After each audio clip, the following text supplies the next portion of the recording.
वर चर्चा करत असताना पुढच्या 3 मिनिटांमध्ये मी हमखास आणि गॅरंटीड आणि तेही फुकटात प्रत्येकाचं लग्न जुळण्याचा एक गॅरंटीड उपाय मी या ठिकाणी सांगत आहे. तो पटला तर लाईक करा, नाही पटला डिसलाईक करा, कॉमेंटमध्ये शिव्या घाला, आमचं काही एक म्हणणं नाही.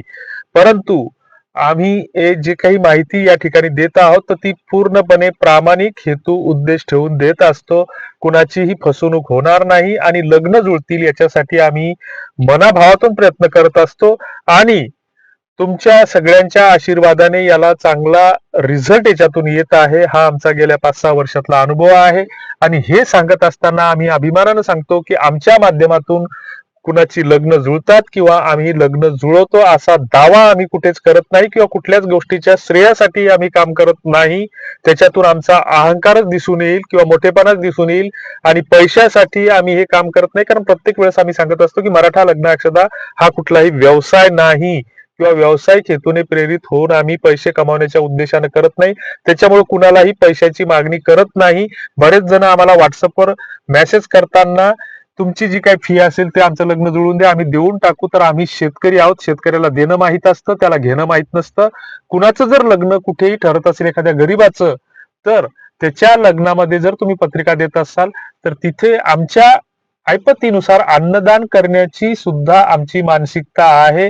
त्यावरून कुणीही आम्हाला पैशाची ऑफर करू नये ही सुरुवातीची विनंती. आता मित्रांनो, जो काही लग्न जुळण्याचा मी जो काही उपाय सांगत आहे तर प्रत्येकाची लग्न जुळवणे हे कुठल्या विवाह संस्थेचं किंवा दलालाचं काम नसतं, तर ती तुमची आमची प्रत्येकाची एक सामूहिक जबाबदारी असते. ही गोष्ट आपण पहिल्यांदा ध्यानात घेतली पाहिजे आणि त्याच्यासाठी आपण जे काही अलीकडच्या काळामध्ये परावलंबी म्हणजे डिपेंडंट बनलेलो आहोत तर तो डिपेंडंटपणा आपल्याला सोडून द्यावा लागेल, सोडून टाकावा लागेल. अनेक गोष्टी आपण या गोष्टीवर चर्चा केलेली आहे, मात्र आपण पुरेपूर डिपेंडंट बनलेलो आहोत, दुसऱ्यावर अवलंबून बनलेलो आहोत की राशन कधी येतं, राशनची दौंडी गावातून कधी फिरते, पीएम किसानचे पैसे कधी येतात आणि लाडक्या बहिणीचा हप्ता जमा झाला का याची चौकशी आपण करत असतो. कारण इथल्या व्यवस्थेनं तुम्हाला आम्हाला त्या गोष्टीसाठी मजबूर केलेला आहे, लाचार बनवलेला आहे. तो वेगळा विषय आहे, तो राजकारणाचा विषय आहे. मात्र इथल्या राजकीय व्यवस्थेनं तुम्हाला आम्हाला लाचार बनवलेला आहे की तुमच्या शेतमालाला भाव नाही, कष्टाला दाम नाही आणि फुकटचं द्यायची सवय या राज्यकर्त्यांनी तुम्हाला आम्हाला लावलेली आहे. आणि लग्नाच्या बाबतीतही तेच घडतं आहे की व्हॉट्सअप ग्रुपवर जर पाहिलं लग्नाच्या तर सकाळी उठल्या उठल्या मेसेज येतो की गरीब घरच्या मुली पाठवा, हे करा ते करा. परंतु तिथं आपण हे नेमकं विसरून जातो की तो काय ऍडमिन काय घरोघरी फिरत नसतो की तुमच्याकडे आहे काय एखादी गरीब घरची मुलगी आहे का, एखादा बायोडाटा नसतो जमा करतो आणि त्या ग्रुपवर टाकतो, असं होत नसतं मित्रांनो. तर त्याच्यामध्ये ही सगळ्यांची सामूहिक जबाबदारी असते की आपण आपलं लग्नासाठी मुलगी पाहत असताना आपण हा सुद्धा कुठेतरी विचार केला पाहिजे की आपला मामा, चुलत मामा, लांबचा मामा, जवळचा मामा, कुठला मावसा, काका, भाऊकीतला एखादं गरीब असतेच. प्रत्येक गावात गरीब असतातच, तुम्ही आम्ही सगळेच गरीब आहोत. मग आपण दुसऱ्याला गरीब ठरवून हे चालणार नाही ना. आणि मग अशा स्थितीमध्ये आपण सुद्धा आपल्या एखाद्या जवळच्या गरीब कुटुंबातली एखादी मुलगी आपण शोधली पाहिजे, तिचा बायोडाटा एखादा तयार केला पाहिजे, तिचा एखादा फोटो घेतला पाहिजे, त्याच्या परवानगीनं आपण म्हटलं पाहिजे की बाबा ठीक आहे आम्ही ग्रुपवर टाकत नाही, पण तिच्यासाठी आपण एखादा स्थळ शोधण्याचा प्रयत्न करायला पाहिजे. मग लोकांचं चांगलं करत असताना आपलं सुद्धा आपोआप चांगलं होत असते. हा आमचा अनुभव आहे.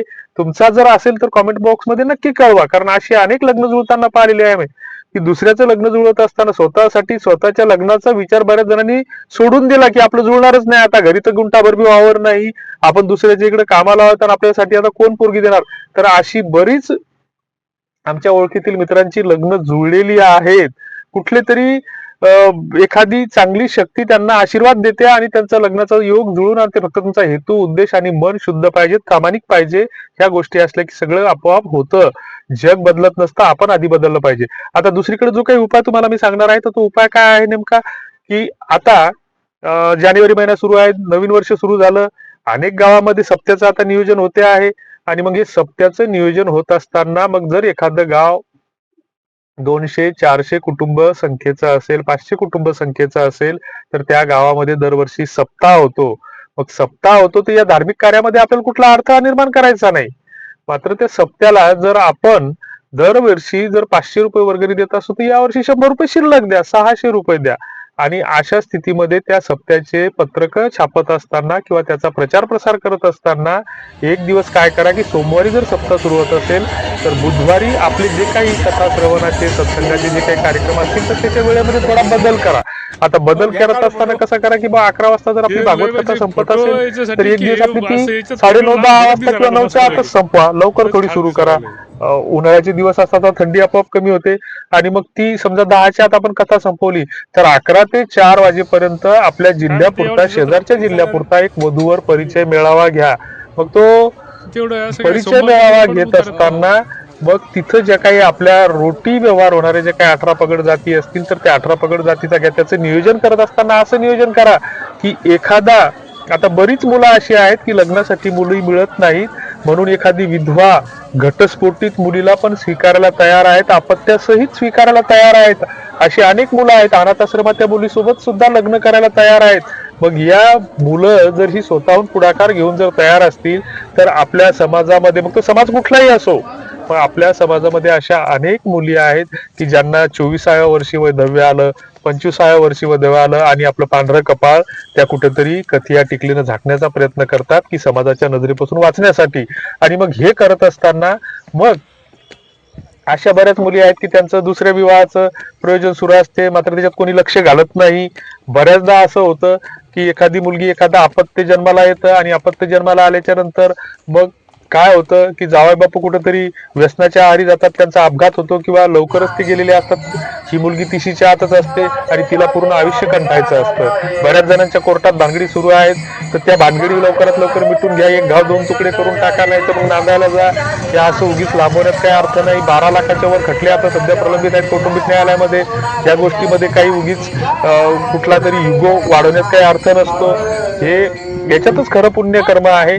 दुसरीकडे अशी काही आपल्यामध्ये समाज आहेत की ज्या गावामध्ये उपजाती असतात म्हणजे वेगवेगळ्या जाती असतात. जे छत्रपती शिवाजी महाराजांचे मावळे होते 18 पगड जातीचे, तर याच्यामध्ये गावामध्ये आपले रोटी व्यवहार होत असतात.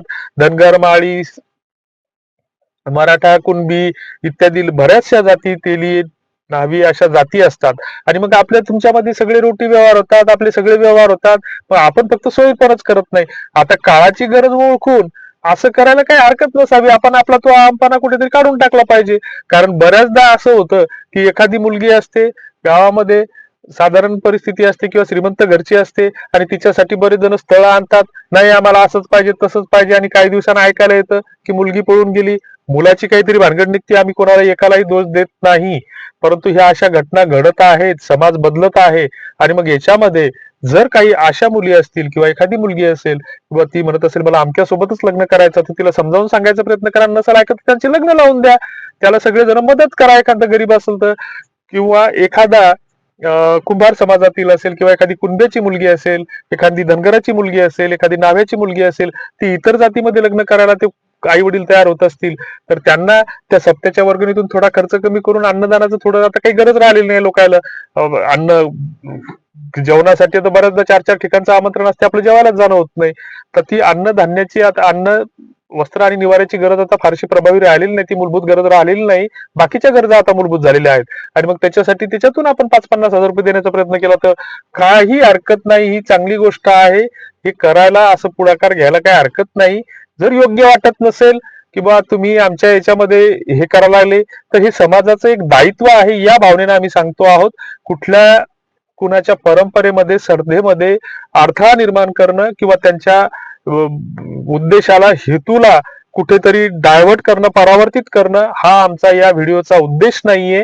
मात्र समाजाची जी काही गरज आहे ती गरज लक्षात घेऊन आम्ही हे निवेदन केलेलं आहे.